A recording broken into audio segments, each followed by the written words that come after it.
Season 1, Episode 10. This is Black History Moments, a podcast dedicated to telling the stories of people that I feel like were forgotten throughout our history or who we just don't show enough recognition to.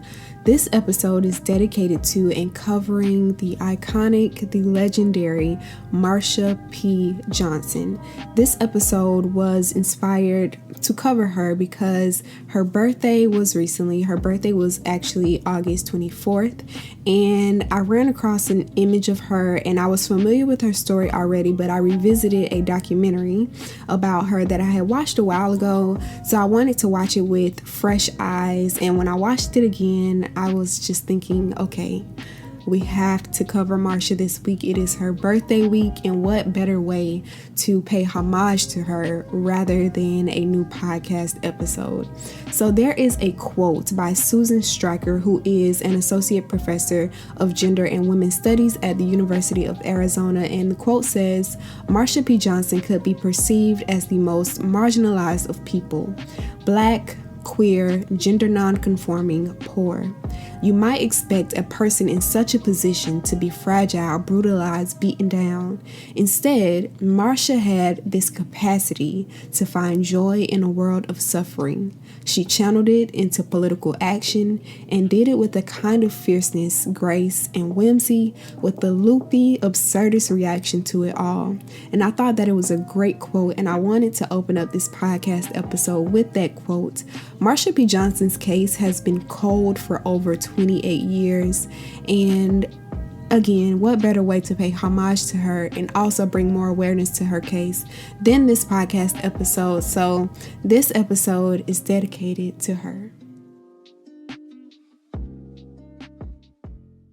Now, kicking things off, let's start at the beginning of Marsha P. Johnson's story. She was born Malcolm Michaels Jr. on August 24th, 1945 in Elizabeth, New Jersey, and she was the fifth of 7 children in a working class family. Her father, his name was Malcolm Michaels Sr., and he worked on an assembly line at General Motors. They had a factory in Linden, so that is where he worked. And her mother was, her name was Alberta Claiborne, and she was a housekeeper. So when she was around 5 years old, she began to wear dresses, and she felt the pressure to stop doing so because other children would show aggression towards her and began to bully her because of the way that she dressed. So back then, they called wearing clothing that wasn't in line with what was expected of your gender as cross-dressing. And later, Marsha said in an interview towards the end of her life that she was sexually assaulted when she was around 13 years old by a boy. So she started attending church with her family. The name of the church was Mount Timon African Methodist Episcopal Church. Try saying that 10 times fast. And her family was very involved in the Christian faith and also very involved in church. Now, due to Marsha's upbringing in the church, throughout the rest of her life, she was a devout Christian, and later on, she was drawn more so to Catholicism.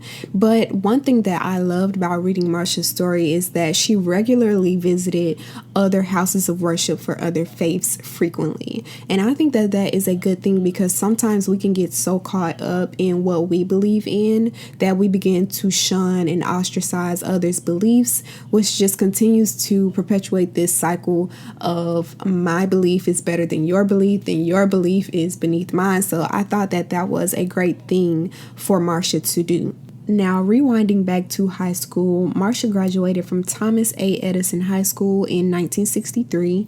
The high school was located in Elizabeth, New Jersey, and right after graduating from high school, Marsha moved to New York City.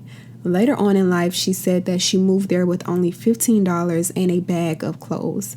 Now, I'm not sure how true it is, but I have read from several different articles that Marsha's family was not exactly accepting of her lifestyle and how she identified. So going to New York City was like an act of liberation for her. So it was hard back then. So I don't know about you, but I know when I think of the 50s and 60s, I typically think of the civil rights movement, so bus boycotts, sit-ins, etc. I never considered this aspect of the 50s and 60s. So back then, New York State had just downgraded sodomy from a felony to a misdemeanor, and that was in 1950. But persecution of gay people and also the criminalization of their activities were still a common thing. Same-sex dancing in public was prohibited, something that I never considered before reading about this. The state liquor authority banned bars from serving gay people alcoholic beverages. People could be charged with sexual deviancy for cross-dressing. And at this time, being gay was classified as a mental illness in the United States of America. Gay people were regularly threatened on a normal basis by police, and they were beaten by police, and they were also shunned by many people in society. Therefore, it was hard for many of them to hold a job down because people would not hire them to work for them. So after Marsha P. Johnson moved to New York, she began going by the name Black Martha. This was a persona for herself that she created. It was almost like a rebranding so that she could get outside of Malcolm and start to live how she always deemed herself.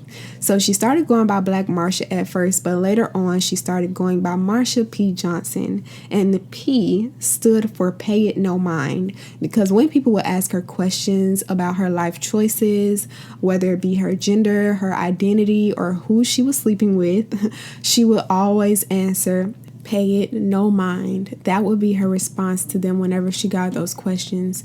And the surname Johnson came from Howard Johnson's, which was a restaurant that she liked to hang out at regularly. So that is how she arrived at the name Marsha P. Johnson. So being that it was extremely difficult, almost impossible for gay individuals, especially outwardly gay individuals, to represent themselves in society, of course, they would be shunned and they were not able to hold down steady jobs. A lot of them would engage in prostitution or sex work, and because of that, they were often arrested. Marsha was no different with this. So she said that she stopped counting all of her arrests after the 100th time she was arrested. And she later said that she was even shot once. And she will often be found at these like low down kind of motels and hotels where these things will happen, and one of them is now the Hotel Carter on West 43rd Street near Times Square, but at the time that was the Dixie Hotel. You can often find Marsha there.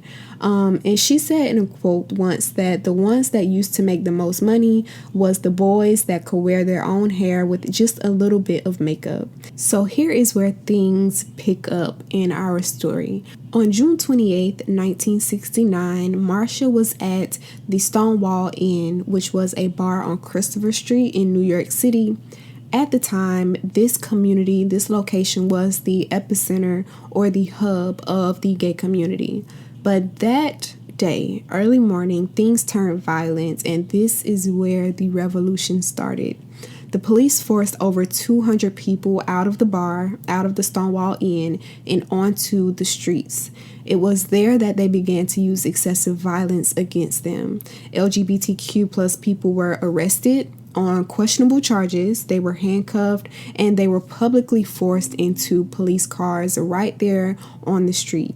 So the LGBTQ community was fed up. They were tired of this persecution from the police in New York City, and they were tired of being targeted by them. So they saw this and they took this as an opportunity to start their own revolution. They spilled out into neighboring streets for several days, and this is where things got fierce for them. So there are many different stories about the events that occur at this time. Some people call it a revolution, some people call it a rebellion, a riot, or an uprising. But to me, it's all the same. Marsha P. Johnson took this time to really spearhead a lot of the protests and walks that occurred right after Stonewall. This moment in history was the jumpstart, or the first domino to fall, which actually prompted the first gay pride parades in 1970. Now, not only was Marsha P. Johnson one of the main figures in this movement, but also her friend Sylvia.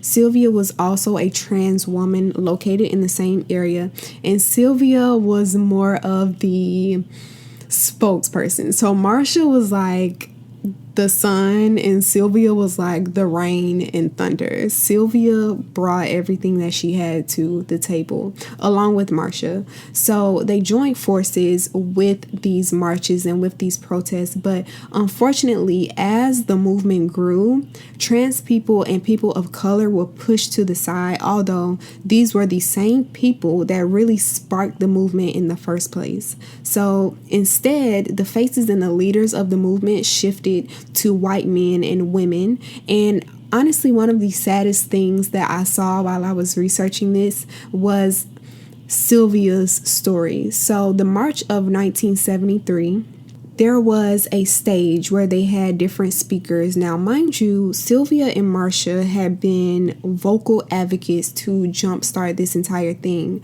But during this event, during the March of 1973, they did not want Sylvia to speak on stage, and she fought tooth and nail to get on stage and be able to address the crowd. Now, when she eventually got up there, I watched the footage of the event, and it just really broke my heart because once she got up there, you know, she fought to get up there in the first place. And then once she got up there, the crowd just insisted on booing her and they just did not welcome her with open arms. And I thought that that was just so heartbreaking.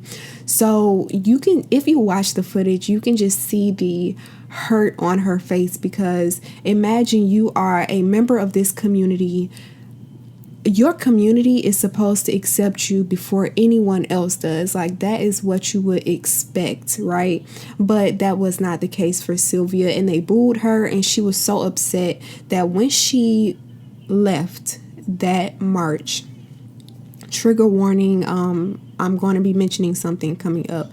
When she left that march, she was so upset with how the crowd received her and reacted to what she was saying. And she was only trying to say that they wanted to be included in the movement and that they were doing what it took to be able to help people within their community, people that had been arrested, people had been writing them letters from jail saying that they needed help, and they were doing everything that they could to help those people. And she felt like the gay community was not doing what it took to protect trans people. So she goes back home, which was the Star House, and I'll tell you what the Star House is in a little bit. So she goes back home to the Star House and she tries to take her own life. And Marsha came home and found her. And thank God that she came and found her when she did, because she was almost dead and she actually had to get 60 stitches in her arm, and she would not have lived had it not been for Marsha coming to find her. So I wanted to tell you all that because it just really broke my heart that trans people and people of color were one of the main people to jumpstart this movement, and then they were pushed to the wayside during the movement. So the Star House. The Star House stood for Street Transvestite Action Revolutionaries, and this was started by Marsha P. Johnson and Sylvia, and it lasted from 1970 to 1973, and it was basically a location where they would have kids. They could stay there if they were kicked out, if they were shunned, if their families didn't accept them, if they were living on the streets. They could come there and stay, and it was an advocate for young transgender youth. It would house them, it would clothe them, it would feed them at this location. And Star actually grew to provide services for LGBTQ youth, not only in New York City, but Chicago, California, and also England. Imagine having a movement so huge that it spreads to England.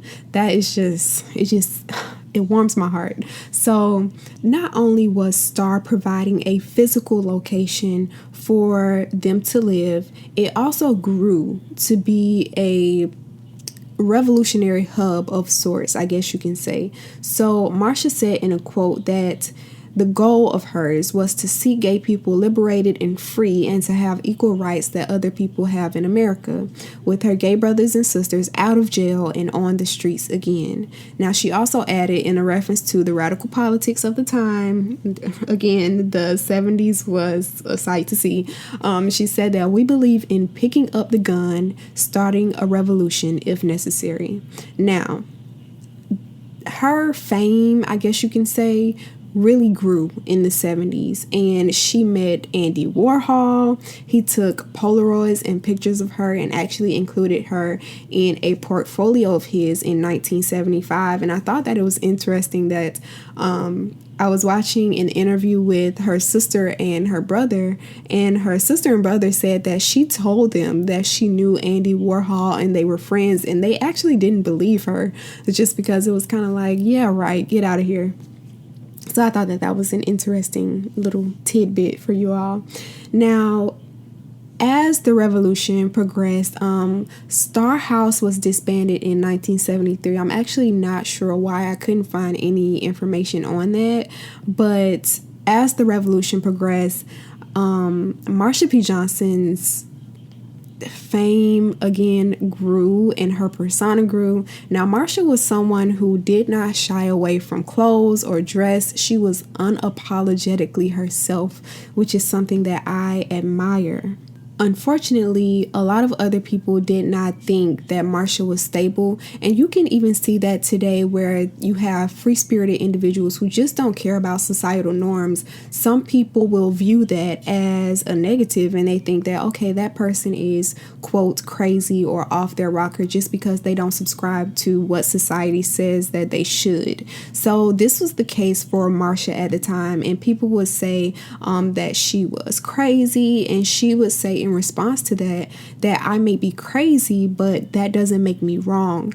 Now, Marsha had experienced a lot of loss, especially at this time, and she was grieving a lot of her friends who had passed due to people killing them, or they were in jail or behind prison doors, or they had passed due to HIV or AIDS. Now, in an interview in 1992, Marsha said that she had been HIV positive for 2 years now. So that means that she contracted the HIV virus in 1990. I said all of that to say because there were several people who used to refer to her as crazy, and they would really talk down on how she would be, because sometimes she would be in front of a Catholic statue grieving, crying, and people would say that she was crazy, but she had experienced a lot, not to mention she was still, living in poverty. She had been living with a close friend of hers for years now by this point. So she was dealing with a lot. So I really wish that people had more compassion for her at the time.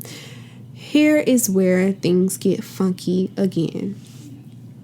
Marsha's body was found July 6th, 1992 in the Hudson River near the Christopher Street Piers. Now, quickly, almost immediately after her body was found, the police ruled her death a suicide. However, there is conflicting evidence on what happened to Marsha. Someone said that the last time they saw her was July 2nd. Someone else said that the last time they saw her was July 4th. The person that said that they saw her on July 4th, her name was Kitty. Now, Kitty said that she'd seen Marsha earlier in the day, and that they said that they would meet up later that night to go out because, of course, it's the 4th of July. Why not go out? And her body again was found on the 6th. So I'm giving you a timeline here. Now, Kitty said that when she showed up later that night, she was waiting on Marsha, but Marsha never showed up. And someone told her that Marsha had gotten in the car with some iffy looking figures, some iffy looking people, and people were thinking when they saw her get in the car, she shouldn't have gotten in that car. So that is the last Kitty heard or saw Marsha. Now, also, there was a call that was made to police on July 5th. So that is the day before Marsha's body was found. Now, this call was reportedly saying that Marsha was being followed by two men, but the lead was never followed up by police or investigators. When they found Marsha's body in the Hudson River, one of the people that was there, a bystander who was on the pier, he said that when they pulled her body up, there was a hole in the back of her head. However, it was not listed on the medical examiner report. So a lot of people rallied together in the gay community to go to the police precincts because the officers weren't giving the necessary attention to the disappearances and the murders of trans individuals, and they weren't giving the necessary attention to Marsha's case. And there are several theories surrounding Marsha's passing. Some people think that it may have been dirty cops that did it. Some people think that it was the mob. Some people think that maybe she did jump because she was dealing with so much in her life. Now, Marsha had a fear of the mob. Her roommate, who I mentioned earlier, was investigating the mob's involvement in the Gay Pride Festival. They were involved in the festival because they were kind of like organizing it and spearheading it. It had moved from being in the hands of people within the community, and somehow the mob got a hold of it, and they were now the ones that were handling the Gay Pride Festival, which is ironic because they were some of the same ones who did not allow gay people into their establishments and businesses. But I rest my case on that. Now, her roommate was investigating them because they were raising money for this festival, and their MO was, okay, we are going to raise this money and organize it, and we're going to use the money we raise. Well, the money we raise, we're going to use that money to invest back into the LGBTQ community. But they weren't doing that. And I actually saw an interview where they asked a member of the mob, about this money, about the funds, had it been dispersed back into the LGBTQ community. And he kind of like bypassed his answer. He was never able to give a solid answer as to where the money has gone. It was very vague. So Marsha was afraid of the mob because the mob had actually been making threats towards her and her roommate. So that's a theory that people have as well. And her roommate actually said that maybe Marsha was not home because she didn't feel safe with the threats that the mob was making. So those are the theories surrounding Marsha's death. And this case has been cold again for over 28 years. In 2022, it will be 30 years that this case has been cold if they don't, close it by then. Now, they did take her medical exam to an independent medical examiner, and he said that there was no evidence of violent assault against Marsha, but there was also no evidence to say that, someone couldn't have been chasing her, and that is what caused her to fall over into the water. So we just don't know. Now, I did want to include these stats from the Human Rights Campaign, and this is for the United States in 2019. So in 2019, at least 25 transgender or gender nonconforming people were fatally shot or killed by other violent means. 91% of that number, they were Black women. 81% were under the age of 30, and 68% lived in the South. Now, this again is a quote from the Human Rights Campaign. They said that this is not a new problem. In the 7 years that the Human Rights Campaign has tracked anti-transgender violence, an average of at least 22 transgender and gender nonconforming people have been victims of fatal violence per year. We say at least because the stories detailed in the report very likely undercount the number of transgender and gender nonconforming people who were killed in the U.S. this year. Although advocates, bloggers, and media groups have elevated the epidemic of violence against transgender and gender nonconforming people in the past several years, data collection is often incomplete or unreliable when it comes to violent and fatal crimes against transgender and gender nonconforming non-conforming people. Some victims' deaths may go unreported, others may not be identified as transgender or gender non-conforming in the media. Others, because authorities, journalists, and family members refuse to acknowledge their gender identity correctly, that may be a factor in them being undercounted. And if you may be thinking to yourself, well, 25, 22, 20-something, that's not, a bad number in a year. I just have this one thing to say. One person is too much. One person being killed is too much.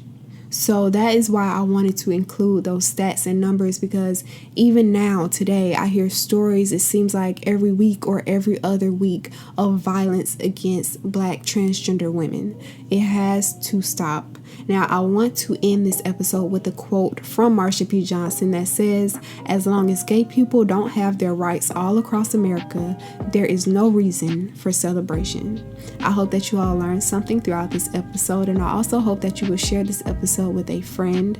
Thank you for supporting and for listening, and remember that you too are Black history, and I will see you guys in the next episode.